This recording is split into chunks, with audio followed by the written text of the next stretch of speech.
Assalamualaikum warahmatullahi wabarakatuh.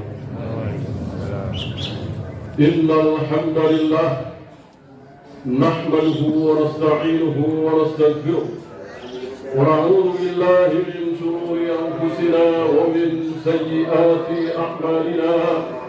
Man yahdihillahu fala mudilla lahu wa man yudlil fala hadiya lahu. Asyhadu an la ilaha illallah wahdahu la syarika lahu wa asyhadu anna Muhammadan 'abduhu wa rasuluhu wa ba'd.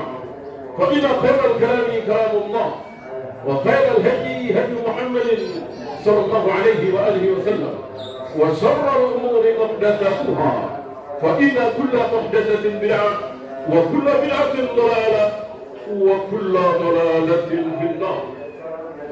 Ayuhal ikhwan, bergembira hari ini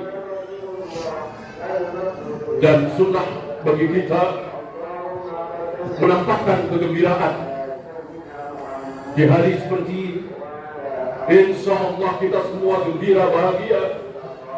Tapi sayang, ada saudara-saudara kita sekarang yang sedang menangis, boro-boro mau tersenyum, nyawa terancam, makanan tidak ada, air sulit, listrik tidak ada, diboykot, dibombardir dengan sombongnya oleh satu bangsa yang bangsa ini dicap dalam Al-Quran Al-Maghdubi alaihim.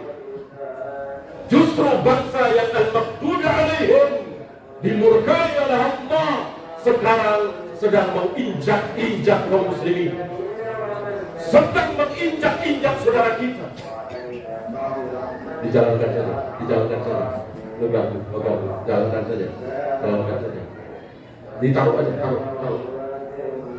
Duduk semuanya. Jalankan. Bersedih kita, saudara-saudara kita yang beriman kepada Allah dan hari akhir, yang salat, yang rukuk, yang sujud, yang baca Al-Quran, dibombardir oleh bangsa kera dan babi Al-Maghdubi alaihim. Salah satu dari generasi mereka dirubah menjadi kera dan babi. Al-Quran jadi saksi atas kedurhakaan mereka melanggar larangan hari Sabtu, di mana Nabi mereka, Nabi Musa alaihi salatu wassalam, melarang mereka mencari ikan di hari Sabtu. Mereka tidak mencari ikan di hari Sabtu, tapi memasang perangkap bilah. Kenapa Allah tidak tolong kita? Kenapa Allah biarkan saudara-saudara kita yang sujud, yang rukuk, yang baca Al-Quran, sementara bangsa kera dan babi ini dibiarkan oleh Allah membombardir saudara-saudara kita? Tentu kita bertanya-tanya, seburuk-buruk saudara kita masih sholat, masih rukuk, masih sujud, masih baca Al-Quran, sedangkan yang membombardir ini tidak ada sujud, tidak ada rukuk, tidak ada saum, padahal itu semua diperintahkan oleh nabi mereka, nabi-nabi mereka, Nabi Musa, Nabi Harun, Nabi Yahya, Zakaria, semua memerintahkan mereka untuk salat, untuk saum. Tidak syak lagi ayat, dan kita tidak ragu, kutiba alaikumusiyam kama kutiba alal ladzina min qablikum, bahwa saum itu juga diwajibkan kepada umat-umat sebelum kalian. Berarti Yahudi dan Nasrani juga diwajibkan. Sampai hari ini sudah tidak ada lagi mereka yang saum. Yang saum siapa? Kita kaum muslimin. Ini menunjukkan bahwa mereka menyimpang jauh dari ajaran Allah Rabbul Alamin. Pertanyaan besar, kenapa Allah biarkan? Justru kita yang rukuk sujud pada Al-Quran, Allah tidak tolong. Sebab kalau Allah tolong, tidak usah nunggu bulan depan, tidak usah nunggu hari esok. Hari ini juga hancur Yahudi. Kalau Allah mau tolong, berarti kita harus akui bahwa Allah tidak berkenan menolong kita? Pertanyaan besar, kenapa nggak tolong? Disinilah Nabi menjawab. 1400 tahun lebih Nabi sudah menjawab. Dan jawaban Nabi diriwayatkan oleh Al-Imam Abu Dawud dalam sunannya. Qala Nabi alaihi salatu wassalam, "Idza tabayatum bil 'inati." Ketika kalian sudah mulai berjual beli dengan cara inah. Antum tahu jual beli cara inah adalah jual beli haram, mengandung gharar, mengandung riba, mengandung maisir. Intinya cara muamalah yang batil yang hari ini sedang dilakukan oleh kaum muslimin. Kalau dulu orang membungakan uang itu malu. Pinjam 1 juta, kembali 1,2, malu. Di kampung-kampung. Hari ini pakai dasi, pakai jas, pakai safari, gedung tinggi bertingkat, isinya seperti ini. Pinjam 1 miliar, kembali 1,4 miliar. Pinjam 1 juta, kembali 1,2. Apa ini? Apa ini? Riba. Dengan bangganya dilakukan oleh kaum muslimin. Ini bagian dari ini. Kata Nabi, jika kalian sudah mulai berjual beli dengan cara hina, wa aqadtum adnabal baqar wa raditum bizar'i, dan kalian telah asik memegang ekor-ekor sapi. Apa maksudnya? Sibuk dengan peternakan. Wa raditum bizar'i, sibuk dengan pertanian. Intinya dunia. Intinya dunia. Sibuk dengan dunia. Lalu subuh ke siang, sunnah-sunnah Nabi ditinggalkan.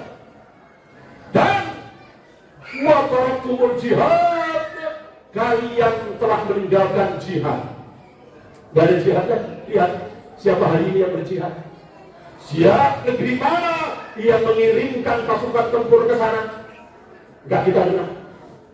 Padahal Saudi, Mesir, Indonesia, Malaysia, Yaman, dan seterusnya pasti punya pesawat tempur, punya senjata, punya jenderal-jenderal perang. Kenapa? Semangat jihad kemana? Kenapa tidak dikirimkan ke sana? Kenapa biarkan wanita dan anak-anak dihabisi oleh mereka? Bukan 1.000, 2.000, puluhan ribu. Betul-betul memalukan sekali. Tidak ada semangat jihad dari pemimpin-pemimpin kita, karena jihad memang harus pemimpin, bukan kita. Bukan kita. Kalau saya ajak antum semua untuk jihad berangkat ke sana, saya berdosa, antum berdosa. Karena jihad harus imam. Imam Bukhari sudah menulis bab khusus al-jihadu ma'al imam. Jihad harus bersama presiden, pemimpin, khalifah, amirul mu'minin, amirul mu'minin. Mau presiden itu orang baik atau orang buruk, suka sholat berjamaah apa suka kesiangan, gak peduli. Yang penting dia presiden muslim, dia berhak mengumandangkan jihad. Hari ini tidak ada. Tidak ada satupun kita gak dengar. Yang ada cuma makanan. Ya, Yahudi gak peduli dengan makanan, gak takut. Kalau yang dikirimkan pasukan baru, ini bangsa kera dan babi, gak bisa dihimbau, didemo, gak bisa. Yang ada penggalaian. Dan itu yang akan terjadi. Cuma nanti kita tidak boleh menunggu-nunggu sampai Nabi alaihi salatu wassalam dengan berpangku tangan bahwa kelak mereka akan dibantai oleh kaum muslimin. Betul, kita tidak ragu. Mereka lari tunggang langgang dari kejaran pasukan muslim sampai mereka bersembunyi di balik batu, di balik pohon, sampai pohon-pohon bisa bicara. Ya muslim wara'i yahud waqtulhu, wahai muslim, ini di belakangku ada Yahudi, bunuhlah. Tapi tentu kita tidak boleh menunggu-nunggu ini. Sudah di hadapan kita, tidak ada jihad sama sekali. Apa Nabi sallallahu alaikum dhullan, Allah akan timpakan kemunduran, kehinaan, dan itu sudah terjadi. Betapa hinanya kita, betapa mundurnya kita, betapa malunya kita. Sallallahu alaikum dhullan, kehinaan. La yanzi'uhu abadan. Allah tidak angkat kehinaan itu. Allah tidak mau.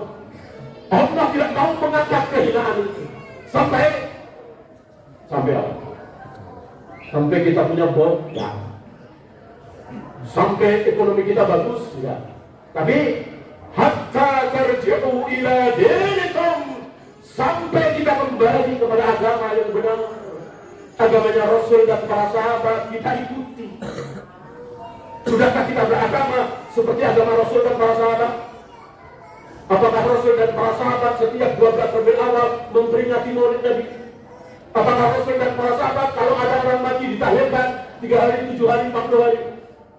Apakah Rasul dan para sahabat selesai sholat Id berbondong-bondong ke kuburan mengucapkan minal aizin wal faizin, apakah Allah minna wa minkum?